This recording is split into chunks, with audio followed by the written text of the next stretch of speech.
त्रिस्तरीय पंचायत चुनाव के बीच ओबीसी आरक्षण का मसला जोर पकड़ता जा रहा है। अशोकनगर में भाजपा के आरोपों के बाद कांग्रेस ने मंगलवार को प्रेस वार्ता कर अपना पक्ष रखते हुए भाजपा पर पलटवार किया है। प्रेस वार्ता में कांग्रेस जिलाध्यक्ष हरि सिंह रघुवंशी ने बताया कि कांग्रेस के वकील और राज्यसभा सांसद विवेक तनखा ने सुप्रीम कोर्ट में परिसीमन और रोटेशन का मसला उठाया था, लेकिन सुप्रीम कोर्ट का निर्णय आने के बाद भाजपा लगातार कांग्रेस पर झूठे आरोप मढ़ रही है। कांग्रेस का कहना है कि हम ओबीसी आरक्षण के पक्ष में हैं। मीडिया के बंधुओं को सादर नमस्कार। माननीय पत्रकार बंधुओं, ये पत्रकार वार्ता हमारे मध्य प्रदेश कांग्रेस कमेटी के अध्यक्ष पूर्व मुख्यमंत्री आदरणीय कमलनाथ जी के निर्देशानुसार जो भारतीय जनता पार्टी द्वारा पिछला बार पंचायत चुनाव में पिछड़ा वर्ग के संबंध में जो अनर्गल बातें की जा रही हैं, उसके संबंध में स्पष्टीकरण के रूप में कांग्रेस पार्टी हमेशा पिछड़े वर्ग के साथ रही है। जैसा आपको मालूम है, पंचायत राज एवं ग्राम स्वराज अधिनियम 93 में जो व्यवस्था है, उसके अनुरूप हर 15 वर्ष में पंचायतों का परिसीमन होगा। हर 5 वर्ष में चक्रवार रूप से पद आरक्षित किए जाए, ये व्यवस्था है। इस व्यवस्था का पालन मध्य प्रदेश सरकार ने नहीं किया। एक और बहुत बड़ी गलती की मध्य प्रदेश सरकार ने। हमारे नेता आदरणीय कमलनाथ जी ने मध्य प्रदेश में 1200 नई पंचायतें बनाई। उन 1200 नई पंचायतों में 1200 सचिव बनते, 1200 सहायक सचिव बनते, 2500 लोगों को रोजगार मिल जाते। इन 2500 लोगों का इस सरकार ने रोजगार छीना और हमारे कांग्रेस पार्टी ने कोई याचिका नहीं लगाई थी। व्यक्तिगत याचिकाएं थी, वो भी रोटेशन की और परिसीमन की याचिका। ओबीसी को आरक्षण माननीय कमलनाथ जी ने 27% दिया था और आज भी कांग्रेस अपने स्टैंड पर कायम। और जो व्यवस्था है, सरकार की खुद की ही मंशा नहीं है चुनाव कराने की। इस तरीके से चुनाव नहीं होते जैसे इन्होंने परिसीमन निरस्त किया। पहली बात तो यह है कि इनको परिसीमन ही निरस्त नहीं करना, क्योंकि पंचायत अधिनियम में यह व्यवस्था है कि हर 15 वर्ष में परिसीमन होगा। अब आपने परिसीमन भी निरस्त कर दिया तो रोटेशन करा करके चुनाव कराना थे, कोई कोर्ट नहीं जाता, कोई कुछ नहीं होता। ये सरकार की खोटी नीयत है। सरकार खुद चुनाव नहीं चाहती और आरोप कांग्रेस पर जड़ना चाहती है। और इसी क्रम में हमारे नेता पूर्व सांसद, देश के प्रख्यात वकील आदरणीय विवेक तनखा जी ने भी अपनी बात स्पष्ट रूप से मीडिया बंधुओं के समक्ष रख दी है। इसीलिए आप सब लोगों को यह बुलाया है कांग्रेस का पक्ष है।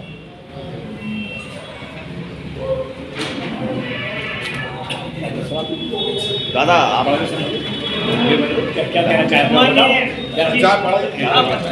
करने के निर्णय के संबंध में पत्रकार वार्ता हेतु बयान। पंचायत चुनाव में ओबीसी आरक्षण खत्म होने पर सरकार झूठ बोल रही है। शिवराज सरकार कांग्रेस पर आरोप लगाना गलत है। माननीय उच्चतम न्यायालय में मध्य प्रदेश सरकार ने सही ढंग से पक्ष नहीं रखा, इसलिए खत्म हुआ ओबीसी आरक्षण। माननीय कमलनाथ जी के नेतृत्व में ओबीसी को अधिकार दिलाने के लिए सड़क से लेकर संसद तक कांग्रेस संघर्ष करेगी। मध्य प्रदेश में हो रहे पंचायत चुनाव को लेकर माननीय सुप्रीम कोर्ट ने अन्य पिछड़ा वर्ग के आरक्षण को समाप्त कर चुनाव कराने का निर्देश दिया है। मध्य प्रदेश की शिवराज सिंह चौहान सरकार ने एक बार फिर अदालत में अपना ओबीसी विरोधी चेहरा पेश किया है। अगर मध्य प्रदेश सरकार जोरदार तरीके से माननीय न्यायालय में ओबीसी वर्ग का पक्ष रखती तो आरक्षण समाप्त होने की नौबत नहीं आती। माननीय उच्चतम न्यायालय ने महाराष्ट्र के मामले का हवाला देते हुए मध्य प्रदेश के पंचायत चुनाव में ओबीसी आरक्षण को निरस्त किया है। शिवराज सिंह चौहान सरकार माननीय उच्चतम न्यायालय में इस बात को सही तरीके से नहीं रख सकी। आरक्षण निरस्त होने के फैसले से अन्य पिछड़ा वर्ग के लोगों को गहरा धक्का पहुंचा है।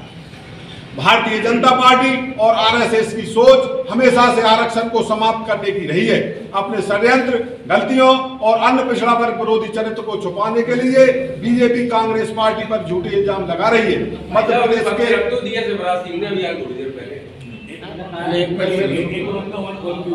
अब मैं आपको बता दूं, शिवराज सिंह का भाई अभी माननीय न्यायालय ने निर्वाचन आयोग को कहा है भाई अभी शिवराज हम तो जब उसको मानेंगे जब कोई निर्वाचन आयोग की बात है। में सरकार की बात है। आपकी बात पूरी कर लो आए।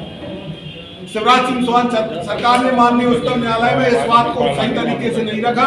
आरक्षण निरस्त होने के फैसले से अन्य पिछड़ा वर्ग के लोगों को गहरा धक्का पहुंचा है। भारतीय जनता पार्टी और आरएसएस की सोच हमेशा से आरक्षण को समाप्त करने की रही है।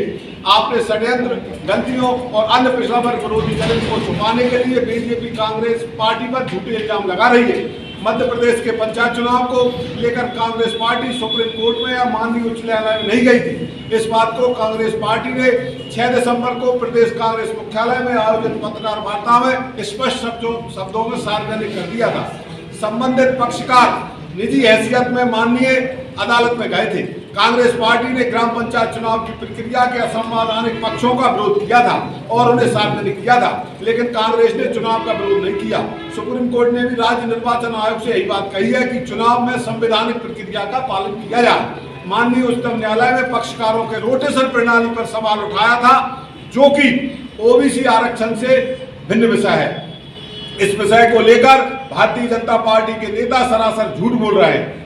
जब माननीय सुप्रीम कोर्ट ने ओबीसी आरक्षण खत्म करने का फैसला सुनाया तो यह मध्य प्रदेश सरकार की जिम्मेदारी थी कि यह आरक्षण के समर्थन में उचित तर्क माननीय न्यायालय में पेश करती, लेकिन मध्य प्रदेश सरकार के वकीलों ने जानबूझकर अदालत में ऐसा नहीं किया। यह एक सुनियोजित षड्यंत्र है। शिवराज सरकार का ओबीसी रवैया पहली बार सामने नहीं आया है। इससे पहले नौकरियों में आरक्षण के मामले में हाई कोर्ट में चल रही सुनवाई में भी सरकार की ओर से वकील पेश नहीं हुए और मामले की सुनवाई अनिश्चितकाल के लिए टल गई। वर्ष 2003 में जब कांग्रेस की सरकार ने प्रदेश में ओबीसी को 27% आरक्षण दिया था, तब भी भाजपा की सरकार ने अदालत में ढंग से पैरवी न करके आरक्षण को समाप्त हो जाने दिया था। 2019 में जब माननीय कमलनाथ जी की सरकार ने एक बार फिर से ओबीसी का 27% आरक्षण दिया तो उसे भी समाप्त कराने के लिए भाजपा सरकार जानबूझकर उच्च न्यायालय में सही तरीके से पैरवी नहीं कर रही है। ठीक यही तरीका पंचायत चुनाव में ओबीसी आरक्षण निरस्त कराने के लिए शिवराज सरकार ने अपनाया है। असल में भाजपा और आरएसएस आरक्षण को खत्म करना चाहते हैं। आरएसएस के नेता समय समय पर आरक्षण की समीक्षा और आरक्षण को खत्म करने का बयान जारी करते रहते हैं। इसलिए भारतीय जनता पार्टी ने जानबूझकर चुनाव प्रक्रिया में ऐसी असंवैधानिक गलतियां छोड़ दी थी जिससे कि ओबीसी के हित प्रभावित हो गए।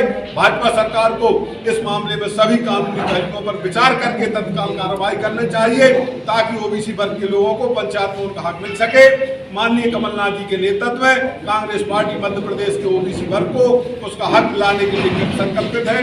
कांग्रेस सड़क से संसद तक संघर्ष करेगी और सामाजिक न्याय की लड़ाई को जारी रखेगी। ओबीसी आरक्षण को समाप्त करने का भाजपा का षड्यंत्र कभी पूरा नहीं होगा। और रोटेशन के लिए तर्क रखा। ओबीसी का तो उन्होंने कहीं नाम भी नहीं लिया, उन्होंने खुद भी स्पष्ट याचिका में कोई शब्द नहीं था। आपके जो प्रवक्ता है, प्रदेश के तमाम प्रवक्ता हैं, वो इस चीज को उनकी बात आपकी तमाम पोस्ट है, उन्होंने खुद बोला है कि इसमें कांग्रेस की जीत हुई है। इन्होंने बहुत अच्छे तर्क रखे और जो डिसीजन निकल के आया वो ओबीसी आरक्षण खत्म करने में कांग्रेस की जीत ओबीसी मामले में नहीं कहा। उन्होंने कहा है रोटेशन और परसीमन। ये पंचायत अधिनियम में व्यवस्था है कि हर 15 वर्ष में पंचायतों का परसीमन होगा और हर 5 वर्ष में चकनुमा रूप से आरक्षण होगा। ये बात गलत भी है कि आप एक पंचायत को 12-12 साल के लिए एक वर्ग को कर रहे हैं। ये गलत नहीं है क्या? जब संविधान में जो व्यवस्था है कि आप रोटेशन से करिए, हर 5 वर्ष में होता है। और एक और मैं आपकी जानकारी, जो व्यवस्था है उसमें ग्राम पंचायत का पंच, जनपद पंचायत का सदस्य और जिला पंचायत का सदस्य, ये तो जनसंख्या के क्रम में होते हैं, जहाँ जिसकी जनसंख्या होती है वो हो जाते हैं। और अन्य पिछड़ा वर्ग के लिए आरक्षण चकनुमा होता है रोटेशन से। और ग्राम पंचायत का सरपंच, जनपद पंचायत का अध्यक्ष और जिला पंचायत का अध्यक्ष, इसका चकनुमा। ये पंचायत और ग्राम स्वराज अधिनियम 93 में जो बना है उसमें स्पष्ट। अपन आज पत्रकार वार्ता कर रहे हैं, ये डिसीजन आए 2-3-4 दिन हुए हैं, तो अपन ये पत्रकार वार्ता इसलिए कर रहे हैं कि बीजेपी कांग्रेस पे आरोप लगा रही है। अपन अपना पक्ष इसलिए सामने रख रहे हैं कि बीजेपी आरोप लगा रही है। बीजेपी का काम है झूठ बोलना, जैसे निर्णय आया अपन ने उसी समय अपना पक्ष नहीं रखा कि ये हुआ, हमने ये देखो साहब निर्णय आया फिर उसको सोचना समझना पड़ता है। आज विवेक अभी तुरंत तनखा जी की पत्रकार वार्ता हुई है, तुरंत मुझे लग रहा है पूरे प्रदेश में ही आज। हाँ, पूरे प्रदेश में आज एक साथ पत्रकार वार्ता सब जगह है, एक साथ हर जिले लेवल पे है। मालवीय जी, प्रदेश में भी है, पूरे